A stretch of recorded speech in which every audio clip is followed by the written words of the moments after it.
ऊपर है कि कौन सा?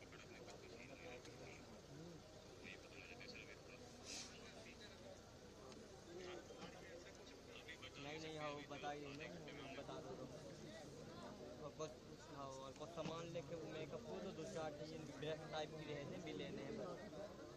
100 रुपये तक ही